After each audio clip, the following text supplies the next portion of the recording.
Hi, everybody. I'm so excited for this panel. It feels bittersweet because it is the last panel. It is the last adult fiction debut panel. It is the last panel for debuts that I'm doing at all in 2024. So many, many lasts. But I'm really excited to be talking today about all these variety of different adult debuts today. If you didn't know who I am, my name's Lily. I'm the moderator for this panel.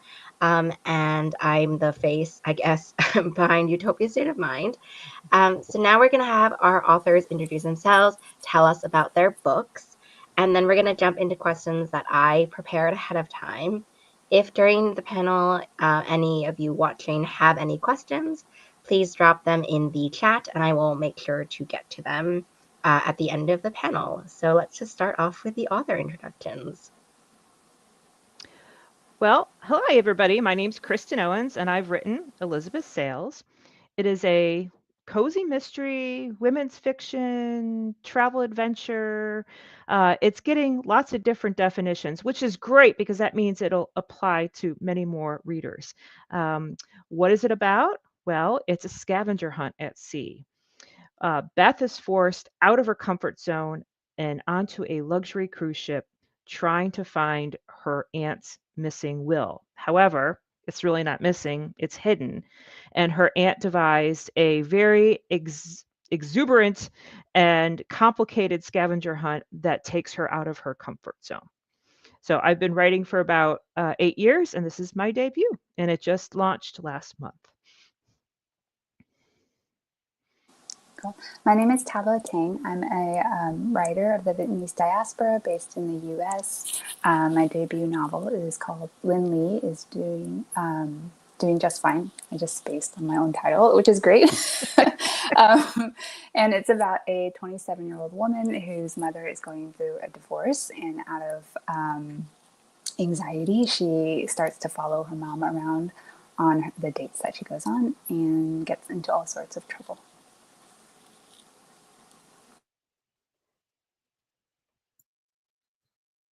Hello, everybody. My name's Paula Gleeson, and I live in Australia. And my debut novel is a psychological thriller, and it's basically about a missing sister and a twin who won't give up looking for her, and a mother whose past basically is the key to the whole disappearance, basically. So, yeah. So I guess that's my turn now.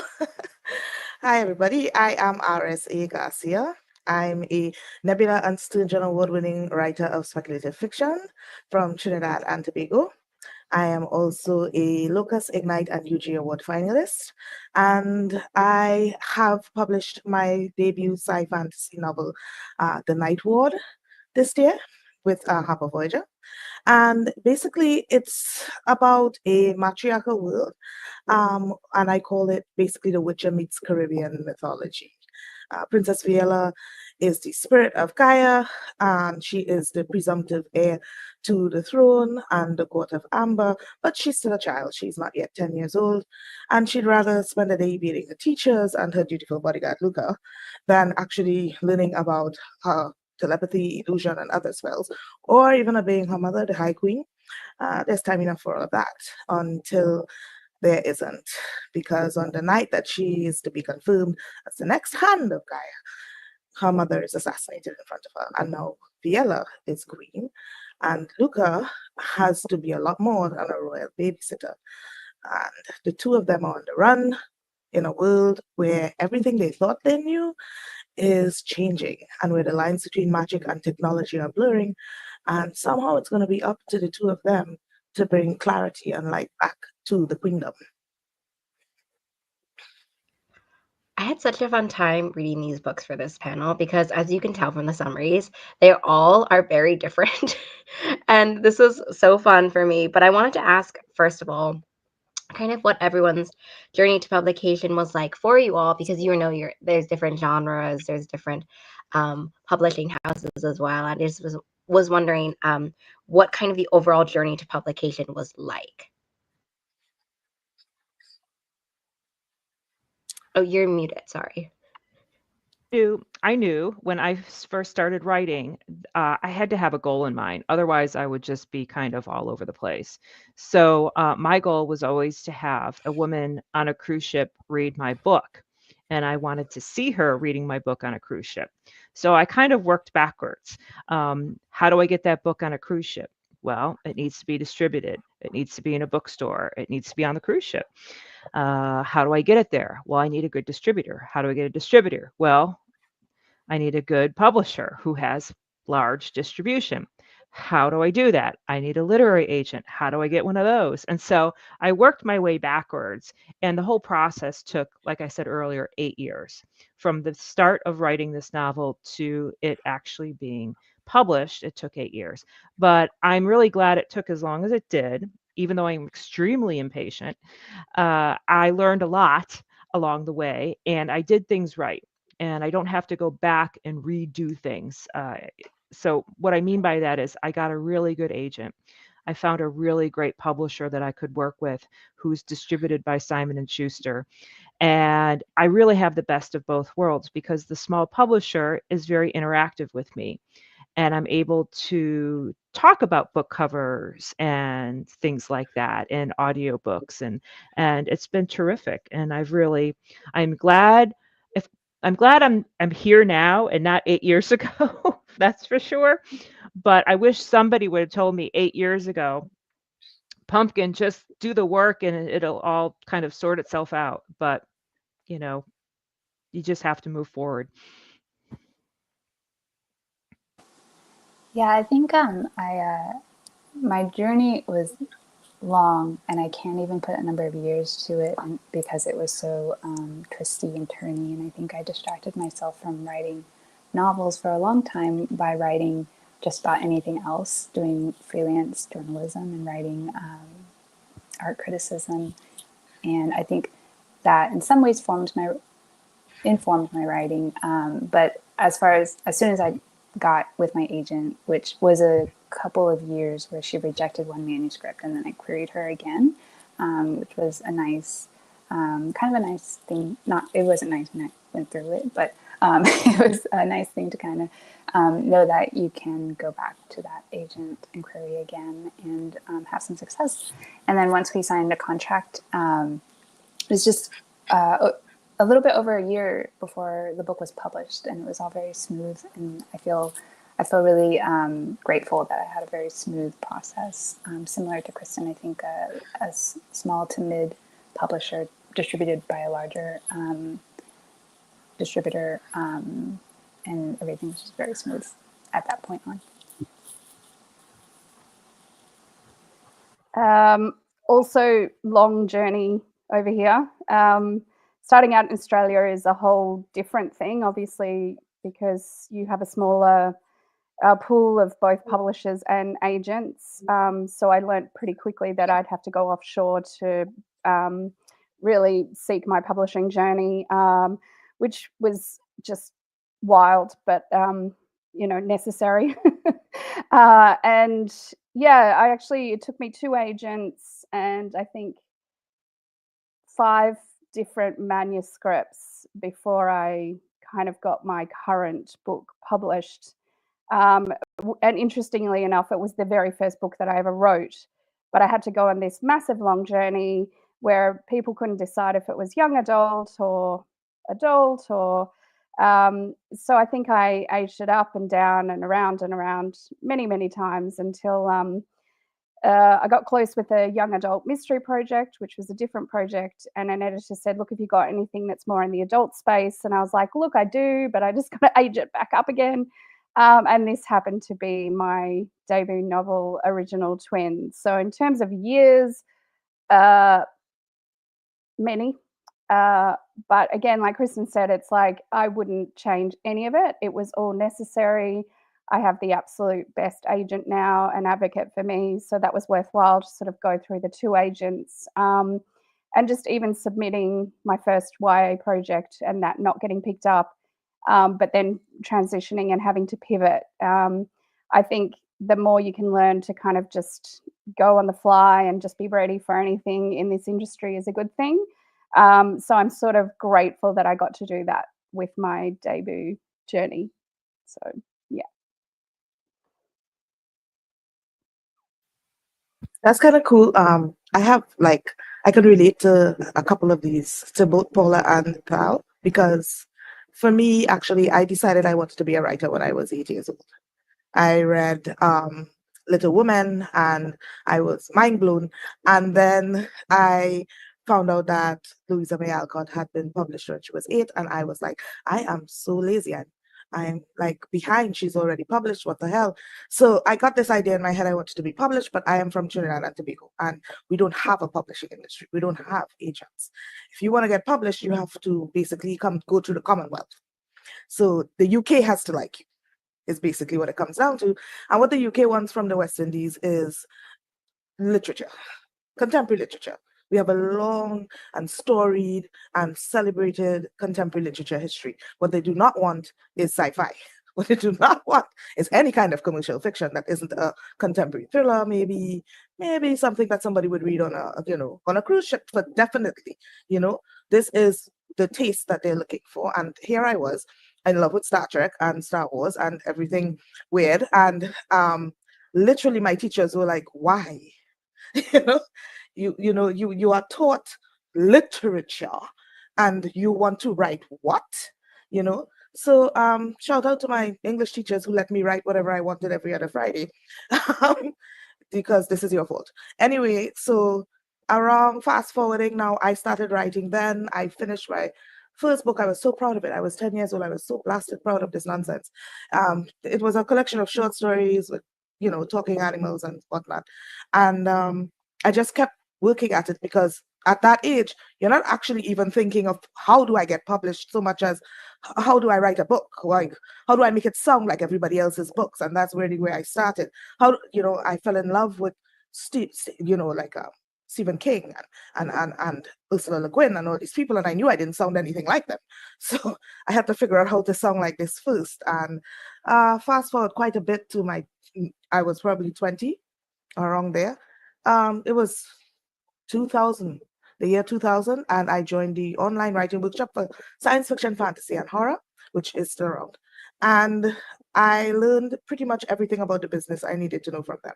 They had this writer's resource page. It was the dawn of the internet age. I kid you not. Many of the publishers were not taking email.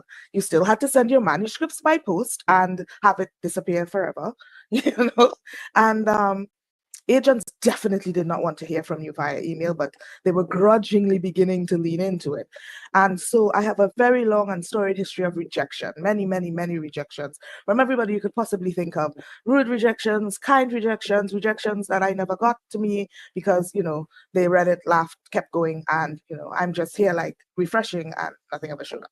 So I guess all of that, what that did was make me very familiar with the publishing industry, SFF in particular. Spent a lot of years in it and spent a lot of years not being allowed to actually publish anything. And then figured out, what? You're learning and you're getting better. So we're going to get so good, nobody's going to be able to say no to you. And then it turns out, what? Writing community is actually one of the best things you can do for yourself. Because that community I made on the OWW included people who did go on to get published and who did go on to win awards and who did go on to have careers. And one of them also went on to own a publisher. And she said to me, "Hey, I remember that book you were putting through. Did you ever sell it?" And I was like, "Don't sell it." And then she was like, "Would you mind, sending it over to us?" And I was like, "Sure, if you want to reject it too, that's fine. I already put it in the trunk, So I sent it over to them, and then they said we would like to buy the book, and I was like, I think you sent your email to the wrong person, and that was an indie publisher. So buying the book is actually a kind phrase. What they really meant is I'll get royalties, and they will take on all the bills until then, So I went through the indie publishing phase first, and that was 2014, around there. And God bless them. They somehow got a star review from Publishers Weekly for me.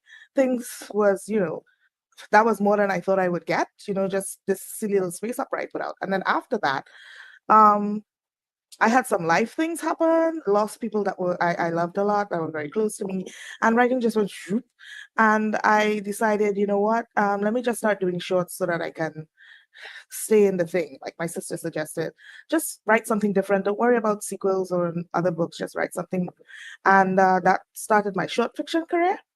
And I managed to do pretty well at that. This year was really a great year for me. I won the Nebula, I won the Sturgeon Award. So short fiction worked out. But the great thing was, right around the same time I was diagnosed with breast cancer, I finally actually got an editor at a Big Five publication, at a Big Five publisher, to take a look at my manuscript from Slush. So Slush does work still, people, but the key is the editor has to actually ask for it. And the editor went in and he said, you know what? Let's talk about this because I really like this. And I was, again, confused. And then he said, I want to make you an offer. And I said, I don't have an agent because agents had successfully avoided me for 20 something years. And he said, well, you need to find one. And so I went out there and found one, thankfully, within a couple of weeks. And so here I am now with The Night Ward, which I actually wrote during that period when I was like completely disconnected from myself for grief. And so it was the weirdest thing to come back to it after many, many edits and stuff, to finally have this book that basically saved me from a difficult period in my life. And it was not a book that I had a huge, like a clear vision. Like Kristen had a wonderful vision of what she wanted for her book. That's pretty much what I want for my career. I want people to like be reading my stuff and I walk past them and they don't know who I am and I go, you know. But that was what I grew up thinking writers did. Is like you were just this quiet person in this corner and people walk past you, but you have my book and you don't know who I am. It's not like that so much anymore. And I was really, for the first time, getting a traditional book deal. So this is new territory for me, and it was very different. And I do believe, like Kristen, that I'm really, really grateful to be where I am right now, because turns out my editor is amazing, and like we're telepathic twins, and he completely got the book even better than I did at some places. And my agent is fantabulous. And I'm really, really proud of the book we put out, and I hope other people enjoy it. I now want to ask, what was one thing that changed from your initial idea to publication, and whether it changed through drafting, editing, like what was one thing that changed from the first idea you have of the book to what people can read now today? I have to say, I was just talking to a friend of mine about this. Not much has changed. And I'm kind of surprised by that because it was my first book that I ever wrote. But there was one element that has been removed because my agent at the time suggested it was a little too dark for the book. I didn't think it was. But she said, whoever picks up this book is already going to have a preconceived notion of the kind of the temperature per se and the feel and the vibe. And if you kind of throw that in there, it might pull people back. And I said, okay. So it was kind of a plot issue. And it was the first time I really had to think about it like, okay, well, what can I do? Not just changing a scene per se, but changing a plot issue that basically the whole book was hanging on. So I thought about it and I was trying to come up with something really, really clever. And it turned out I just made it go away. Like I just made that issue go away and just put it back on the main character as she thought something had happened, but it hadn't. So it was more of a sophisticated twist to it. And I think the book would have worked with the original idea, but it kind of works better now, like it always does when your agent tells you something or your editor tells you something. You have to kind of sit back and think about it and realize, yeah, that works after you execute it, because the execution part's the hardest. It's like, okay, this is where I need to get. How do I get there? How do I execute it? But now thinking back, I think it adds to her character more about her concerns and worries and things like that. It did help. So, but honestly, the first paragraph has not changed one word in 8 years, which is just incredible after how many people have actually edited this book. It's still there. Well, that's wonderful. I'm kind of envious of that.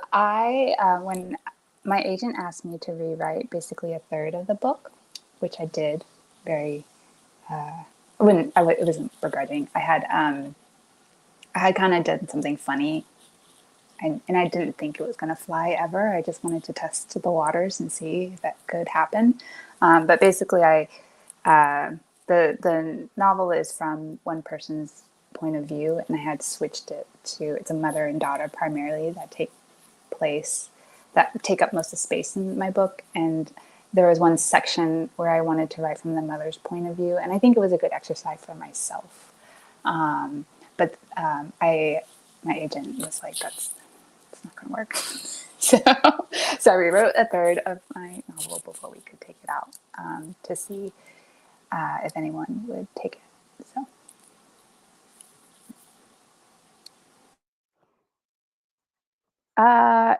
Yes. So I guess apart from the aging up, aging down, aging up, aging down, when I actually had the interest from the editor who wanted a very adult book, I was like, oh, I think I need to kind of rework the whole manuscript, or maybe rework the whole manuscript.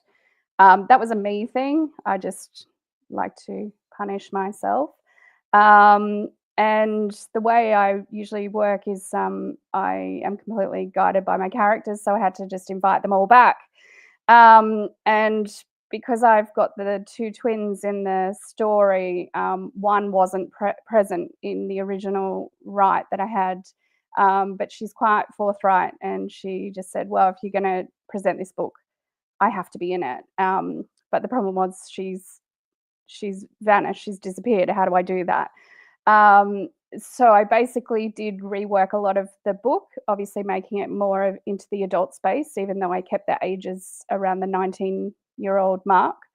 And I had a absolute blast writing my missing twin in letter formats. So she writes a whole bunch of letters to her dead mother, and that was a blast. So so I kind of reworked the book, and they wanted to see this quite quickly, so I did that in maybe 4 weeks. Really worked the whole thing up, ground up, and I was like, look, just see. So I thought I would have a very, very, once they purchased it, I thought my editing experience would be wild. It was very minimal. I was very lucky and very grateful, and I think it was just because I'd lived with this book for so long, and knew these characters back to front, so they just were very, very clean and clear for me. So but what a journey, but a great one, honestly. So yeah. Oh yeah, for me, this book, like I said, started a long time ago. I think I started shopping it probably around 2016. So it went through a lot of editing. You would get full requests or partial requests, and you would go back over it. But the thing that I think, strangely enough, the story and the core of the story never changed. The people in it never changed. But when I did finally get the Night Ward into the hands of my editor, he did suggest, one character's name is a little too close to another important feature in the book. So initially, my character Luca, I had deliberately drawn him on one of the creatures in the book, which is, has a fiery temper or whatever, because so does he. He's a little impatient, and way back when I thought I was being oh so clever, and then give it to the editor, and he's like, people are just going to get really freaking confused about whether you're talking about the creature or him, capital letters notwithstanding. So I was like, you are absolutely right, and why did I not think of that? Okay, so that was one thing that changed. And even though the opening of the book never changed, the ending, most of the middle, nothing, I did add scenes to the first chapter, and the first chapter became very different from the first chapter that I first shopped it with, which is to say, it expanded and included more people, and it became a much better version of itself, because the first chapter was actually half of one chapter by the time I was done. And I realized, oh, you're trying to cram too much stuff into that opening chapter, because you're trying to engage the audience, trying to grab hold of them and not let them run away. And then I was like, it's a book. people are going to settle into the book. You have how many pages? It's not a short story. You don't have to hook them by the first line or the first paragraph or whatever it is. You have to figure out how to make people keep reading. So I was like, let's chill, let's write the book, let's let people ease into it. And I think that was one of the biggest changes that I made was we I just kind of expanded the opening a bit and let it breathe a bit more. And I'm really happy with the way the night boat is now because of it. I just want to remind everyone watching that if you have any questions, you can put them in the live chat and I will get back to them later. I want to switch talking about some themes that you all have already mentioned in certain answers before that I really liked, and so I want to bring them up again. But the first one is that in Original Twin and Linley is doing just fine. Both of your characters, as you've mentioned, have complicated relationships with their mothers. And I was wondering if both of you could describe to us not only their relationship and challenges, for people who haven't read the book watching, but also what it was like to create and develop the mother character off page, um, and create that character when we can't necessarily see through the character's eyes. Yeah, I think, well, as I said, I wanted to put the mom on page, but I think I just love mother-daughter relationships and the complexities of them. And I think I wrote this book, I dedicated it to my mom because I've had the luck or the pleasure or whatever to like have a repair relationship with her. And so I think to me that is like around the ideas around that, and kind of just that, especially for people in their 20s, maybe like your parents, you're starting to kind of see them as full-fledged adults that have a life and a reality that is not centered around you, even though you are their child. And so I think that to me is really, really interesting, and just I wanted to sort of pay tribute to that like struggle or that journey of separating yourself and also recognizing and respecting this other person who's not, not their life isn't all for you, kind of. So it was a lot of fun for me to try to write that relationship, try to show that complexity and show how that relationship can also change. So. I also dedicated my book to my mother as well. My first reader, my first everything. So yeah, that was important to me. The mother in my character actually gets her own POV. She's also in first person, and her timeline just sort of goes all over the place. So we sort of visit her when she's in her teens, through to her adulthood and having the twins and things like that. And that was absolutely important to me because I realized I couldn't really get away with writing the book I wanted to write if I didn't also have the mother's point of view. She was so pivotal to the story.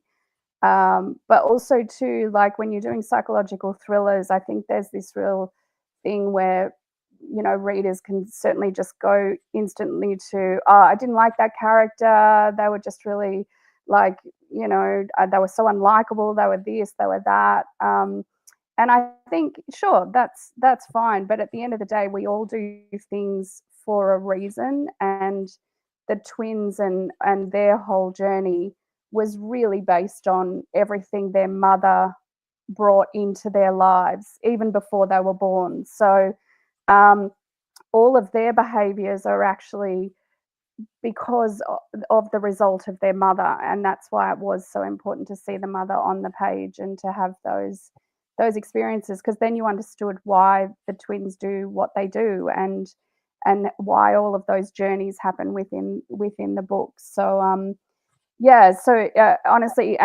one of my favorite characters to write, to go into that psychology and just be like, oh, why are you doing that? And yeah, so yeah, I loved it. It's great. I'm glad you brought up that the mother in Original Twin has her own POV. I wrote that in the question and then forgot to read it out loud. But yeah, that's why I wanted to pair these two books together. And I think it's even more interesting realizing that Lynn's mom did previously have a voice on it. I definitely would like to read that. I'm interested.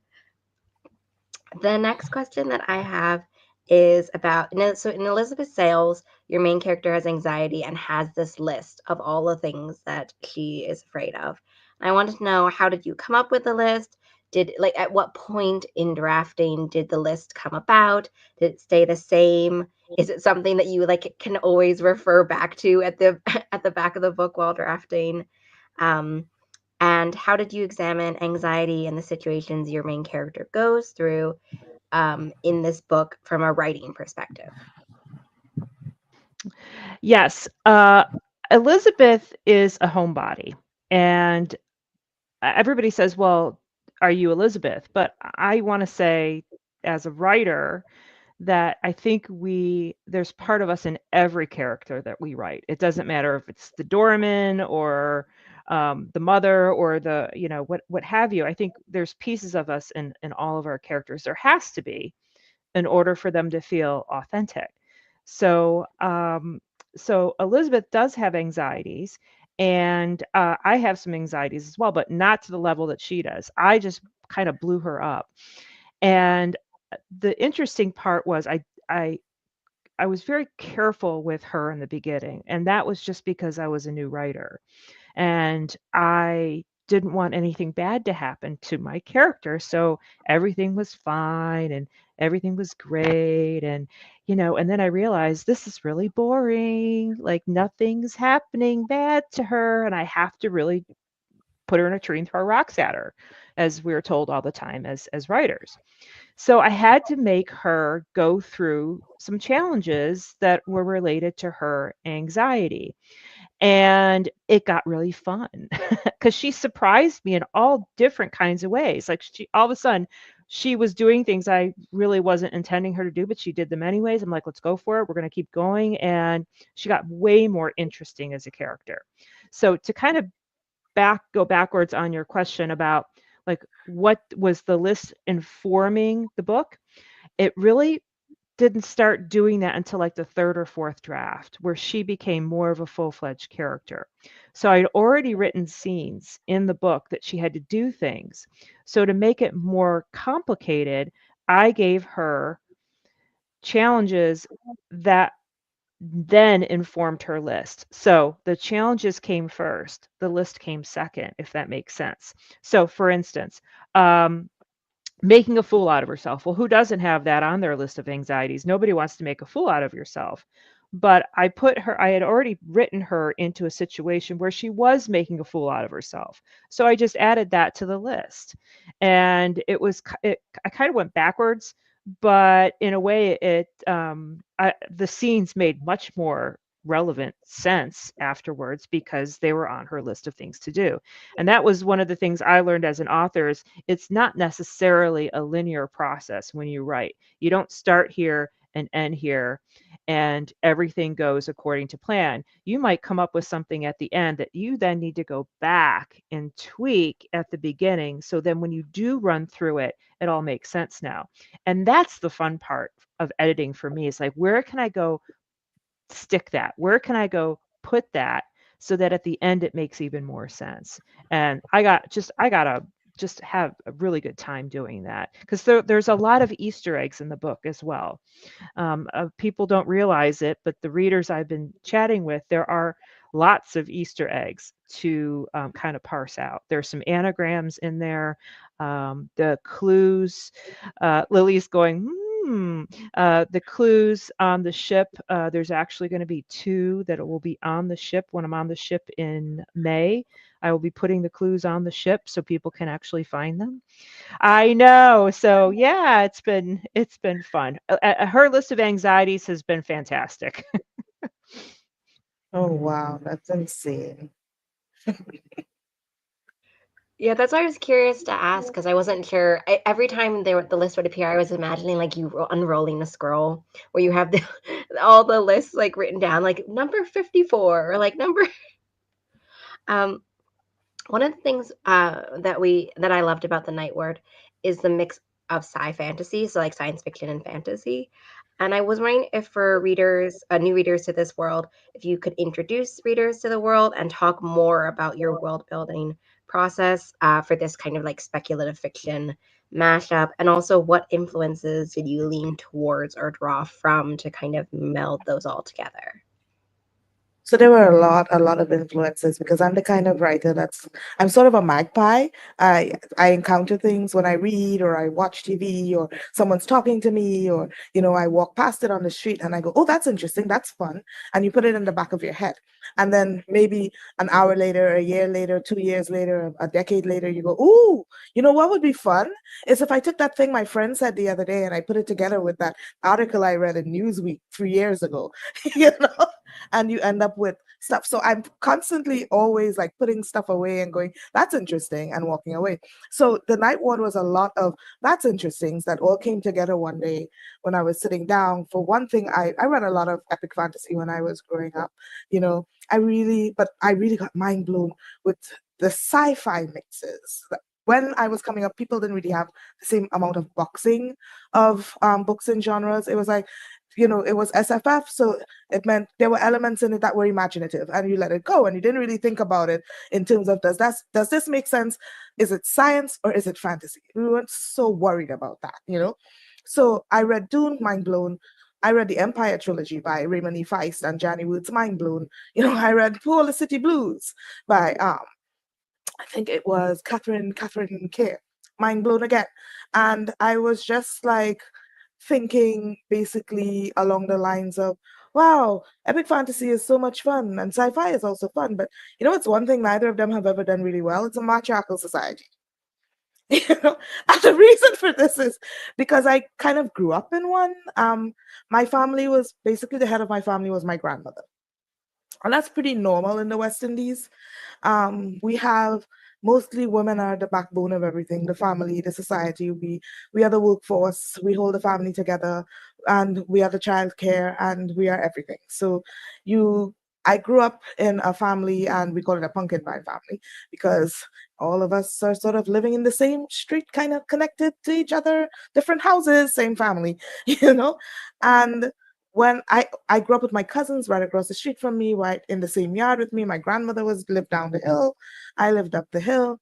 And it was kind of brought home to me as I grew older that it was not the norm everywhere in the world for you to have a mom and a grandmother who told you, you know what, you can be anything you want to be. Just make sure that you work hard at it and you can take care of yourself. And that wasn't really like, as a woman, this is what your life is supposed to look like. I didn't have that subliminal like conditioning made out to me. And so when I started going to school, I met these other girls and they were very focused on things like, normal things, boyfriends and, dates and stuff like that. And I was like, what are those? you know, like, okay, this is interesting. I didn't realize all of that, and my grandmother and my mom was like, oh yeah, that stuff exists too. You're doing none of that. You're going to get an education. That's what you're going to do. I was like, oh, okay, cool. I understand this. But, as I grew older, I came to really appreciate that my mother didn't have expectations for me except be better than I was. My grandmother didn't have expectations for me except be better than I was, because they had very interesting backgrounds, and my grandmother had come from extreme poverty in a completely different island and had picked up herself at 19 and followed her husband to this country before he was her husband, before he was her anything. Because she said, you know what, there's nothing for me here, and I'm going to build a life. I like this guy. He really liked me, and I think I'm going to go join him, you know? And I can't even imagine the kind of guts it takes to do that, but it's absolutely the kind of guts that it takes to live in our society. So I was looking around and I was thinking, huh, there's so many women in control here in my country. We've had 2 presidents back to back who are women now. We've had prime ministers who are women, and I still very much live in a patriarchy. What would it be like if you had a place where we didn't just have the trappings of power, we had real power. So I started thinking about this world that had gendered magic, and then that led to thinking about what gender is. It's a construct, if you're wondering, and and how we look at sexuality and gender and the relationships and how we often confuse the two.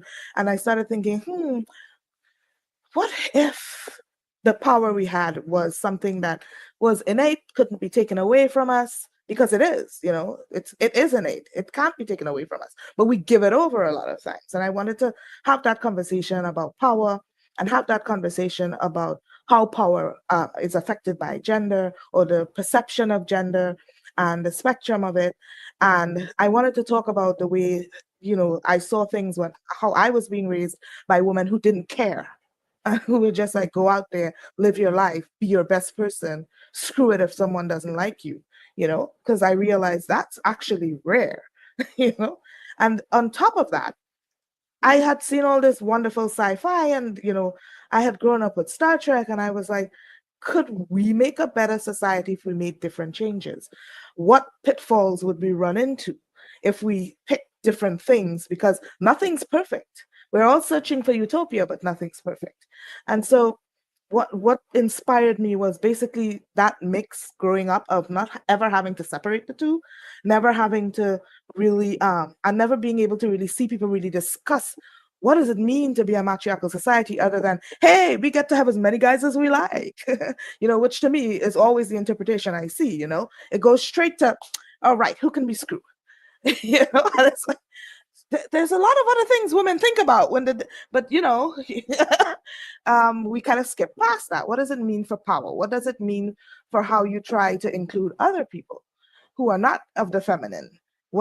Because okay, you're at the top now, this is your thing. So what happens to people who are not you? And what if all that magic, what if all that empowerment did not in fact rely on the thing you think it relies on? On the power you've given to other things, which in the book is basically religion and magic. What if it had a completely different basis? What if all this time we've been lying to ourselves about power and seat of power and empowerment and what society can look like? Because to me, that is what, as a society, we're facing right now. We're in a moment of transition where we're all realizing, whether you agree with things or don't agree with things, all of us are realizing, holy shit, the world is not what I thought it was. What do we do now? Where do we go from here? And that's basically what's happening in this book. In The Night Ward, is that these very young people are discovering, holy shit, the world is not at all what I thought it was. What do I do now? And where do I go from here? Yeah, I love hearing about all the years and like all the influences that kind of culminate in there. I think that if someone like took my notes app from all of the random ideas and like smushed them together, it would not be at all cohesive in the way that your ones are. It would be something like killer robot mermaids or something like that. Which is, that would still is be a interesting, thing. though. I would buy killer robot mermaids. Maybe one day if I get super, super bored, I'll try to imagine what that would be like. So in Original Twin, I know that you mentioned as well about incorporating letters, but as the name would suggest, sisters are a really big theme in the book. And so I was wondering if you already discussed a little bit about incorporating letters, but could you talk to us about your sisters in the story and how you create and develop their relationship and the differences between them, which I found fascinating on and off the page? Yeah, for sure. I guess to start, like sister relationships are always going to be prevalent in my books. I lost my sister when I was early 20s and she was 18. And so that's sort of really shaped my whole world and existence. And trying to get that back is something that I do through my writing. And as I said, for me, how I write is it's a little bit of concept first, but mainly it's characters. So these twins came to me. They just bothered me. They just wouldn't leave me alone, and yeah, and basically they were both really different in the sense of how they communicated with me, and they just kept saying, you know, my sister's missing and there's lots of secrets, and we think our mum has something to do with it. And they just kept telling me their stories, and finally I just wrote them down. But in the original draft, yeah, I only had the one twin who's the twin who's looking for her missing sister. And the twins' names are May and June because they were born just on the cusp of at the end of May and at the beginning of June. And so I really only had May's voice throughout the manuscript when I first did it, and it was missing June's voice, and that's why I decided to incorporate the letters, because June was just so important to the story, even though she's really not there for a lot of it because we're trying to find her, what happened to her, but she had to have a voice, and boy did she tell me she needed to have a voice. So I just had to get that down on the page. But yeah, these girls were always different, but also they both had the same insecurities, and those insecurities really lay the foundation for their whole lives and the choices they made, not always good ones. And yeah, so hopefully I did them justice. I think my sister would have loved this story. So for me, I wrote it for her, and as long as she would have liked it, I think that's all that matters to me. So yeah. Yeah, and the way that you look at how two people have a similar background or like a similar experience and then see the situation so differently. I really loved the letters, which is why even before you talked about it, I already was going to ask about it. And also, one of the things that I really enjoyed as well were the friendships that are created and made in both Elizabeth Sales and Lynn Lee is Doing Just Fine. So I was wondering if you could both introduce us to the side characters and talk to us about the development of the side characters, you know, who came in, who left, who changed the most, sort of unexpected, you know, developments with the side characters. Well, I think probably because I'm older, I'm getting older. I'm 55, and I'm starting to see what's ahead, and especially with my parents who are almost 80.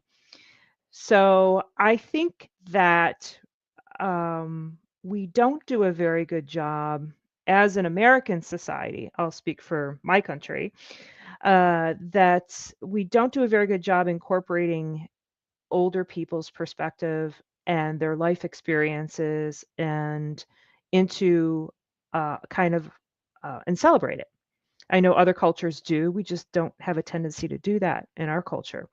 So when it came to have friends for Elizabeth, I know that the current average age on the Cunard ships is about 75. It's a very older group. So when we travel, my husband and I are always called the kids. Oh, the kids are going to join us for a cocktail. The kids are going to be at the pool. And they're talking about us. I mean, we're in our 50s. So, I mean, it feels kind of good, but I wanted to bring that perspective. I wanted to bring that age group to the book because I thought it was really important to represent um, that group of people that we usually don't talk about and that do travel on cruise ships. So all of her table mates, all 7 of them, are elderly, and they all have amazing personalities, different personalities, and they're funny and they're fun to be with, and they teach her things and she teaches them things, and she realizes there's a lot to learn.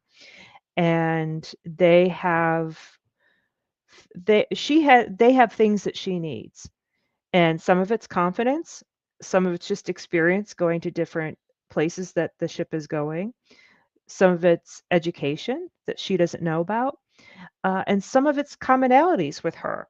So I've tried to make every single person who's sitting at that table with her add something to the story, not just them sitting there, because it could be anybody, but they all play a very valuable role to her development as a character in getting what she needs by the end of the ship, the cruise for the ship. So yeah, and it was a lot of fun because her aunt is I would love to be her aunt, her crazy aunt who set this whole thing up. Everybody just says they adore her, and she's on the page for very little time, but you do see pieces of her throughout the story, and you thought, wow, that Aunt Ethel, she is something else.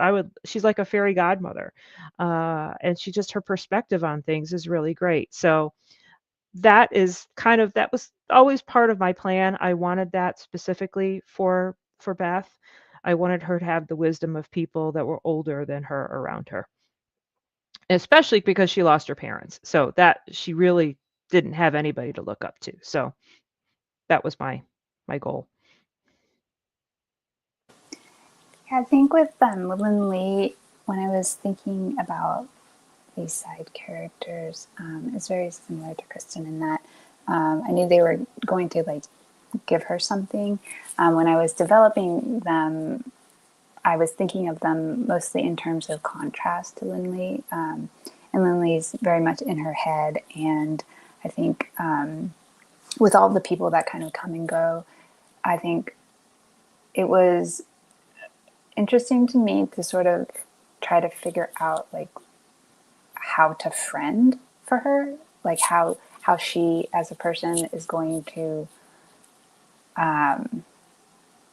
is or is not going to let herself be vulnerable in order to make friends and understand what friendship is. And by the end of the book, I was hoping that she would sort of start to come around to figuring out what that means to her and what it means to be to open yourself up to people and to believe to know herself enough to know that other people like her and they're not just trying to do or get something from her. And so this all the side characters were kind of in contrast to her in some way and put into the scene to kind of see what they could teach her. So. Yeah, because I think what both of you are talking about kind of brings us to something like another commonality, I guess, between your main characters as well, is that they both do kind of need to learn to friend and learn about the kind of experiences, opening yourself up and like the friendships and those kind of connections that can be formed as well. I just saw that we got a question from the audience. I'm going to quickly go to that. And the question is, are you a plotter or a pantser? And has that changed since you received your publishing deal, i.e. for future books?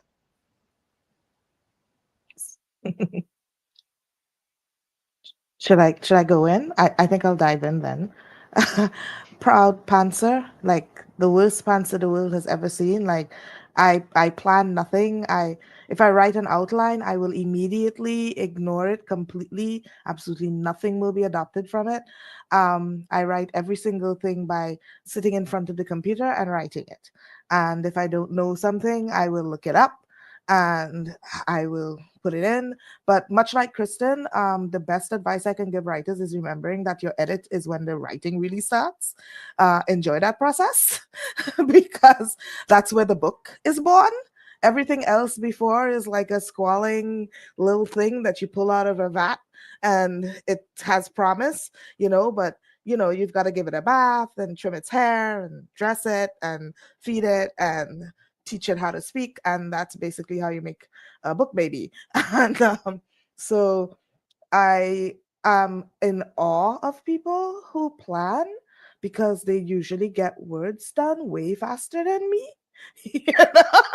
But I like not being able to know where the story is entirely going. I always know the beginning, the end, and a bit of the middle.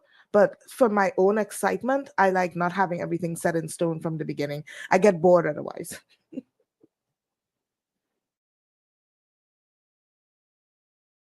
Yeah, I have to say I'm a plotter, especially with this book because of the clues and the locations. and my background's in higher education administration. So I was a university administrator, I was a professor, I taught statistics. So I bring me a spreadsheet. I am yours.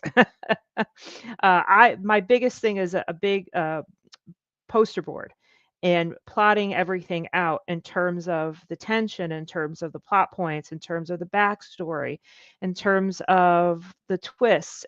Everything has to be out there. Now, I don't have it completely done when I start. I have the title and I have the opening line. I absolutely have to have those things before I start writing a book. And I know where I want to go. But as I'm writing the book, I'm very, very aware of the beats I need to hit, the spacing, the timing, the tension, the pacing, all of that. Because I hate rewriting. I love editing. I hate rewriting. I think those are two separate things. So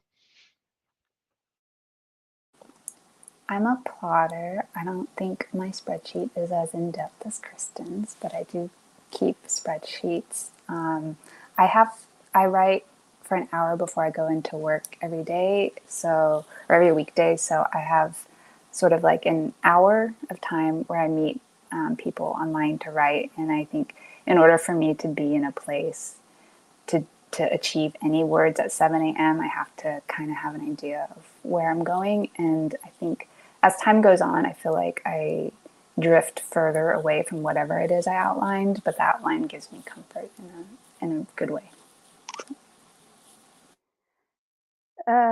And yeah, I think I've mentioned before, I'm completely guided by my characters. I don't know anything, like literally nothing. So when the villain is presented, or if there's a killer or there's a twist, I literally find out at exactly the same time as you do, and I'm often as shocked as you are. And you'd be surprised. I don't really have to go back and then fill in things, because the characters just always know what's going on, and I trust them. And I very rarely have to do a lot of reworking back again. I love a good spreadsheet though, so I wouldn't mind doing both. But I certainly, if I try and outline or go further than what I've been given permission, or think I know what's going to happen, I completely get writer's block. And as for future books and how that works with my current editor, I'm super lucky that I've explained my process, that I'll just, I can't even just make something up, because it will actually hinder me. My current editor is amazing with stuff like that, and I literally just give a really sweet pitch, the characters that I sort of know roughly, and then I'll actually write as much as I can, because it's easier for me to write the whole thing, because I'm quite a quick writer, than it is to outline or do a synopsis. So it'll only take me 4 weeks to do a full write if I have to, whereas to actually sit and outline, I'd just be like, yeah, I'll be here for the rest of my life. Thank you. So yeah, I think just most of the time, I think you do have to provide a full synopsis. I've just been lucky. But I'm sure down the track I will have to rework that, and probably my solution will be, I'll just write you the whole book really quickly, and then I'll know the ending. Cheers. Thank you. Yeah, I do. I have to say, I don't rewrite much either. It's just editing. Um, Strangely enough, I consider my story and my characters and my plot very separately. And my plot, I usually know all of it. And my characters, they do what they want. And sometimes they will mess with the plot and they will mess with the story, you know? But at the end of the day, that's usually really, really helpful. Like, go out there and do your thing, character people. You have better ideas than I do, and you know yourself, you know? But without a doubt, I hate rewriting passionately. So it's, yeah, I know it sounds really weird. And I am also a spreadsheet girl. Like, Excel is my thing. Administrative for like 24 years. So so it's weird to I know have those two dichotomies, but yeah, I'm kind of like Paula. If I knew what was going to happen, I would just be like, and how I keep myself from getting trapped basically, or feeling like I don't know where to go next, is I always end where I am, in a place where I know exactly what's coming next and I'm really excited for it. And then I say, okay, I'm done for the day. Tomorrow morning, I'm going to wake up and finish this. I want to end today's panel by asking you all, what is a 2025 debut you are excited for, which is just like a purely selfish question on my end because I'm already thinking about 2025 debut panels. So this is just me asking you all what books I should be paying attention to. Well, I have a good writer friend who has traveled a similar path as I have, and her debut is launching next year, and I am so excited about this. She just debuted her book cover, and it's so beautiful. It's called Everything We Thought Was True, and it's women's fiction, and it's by Lisa Montanaro. And so I can't wait. I was just cruising through book covers, so this is just chosen by book cover primarily, was Ibis by Justin Haynes. I'm going to have to shout out my author mentor match mentee, who I menteed a couple of years back, and her debut is coming out next year. It's called Now She's Dead, and it's by Rosalind Clark. So yeah, I made her rewrite a adult horror into a YA thriller, and she might have hated me at the time, but she's sold it, and I'm so proud of her. And yeah, so Now She's Dead is coming out next year, and yeah, shout out to Rosalind. I am looking forward to a friend of mine, Eden Royce.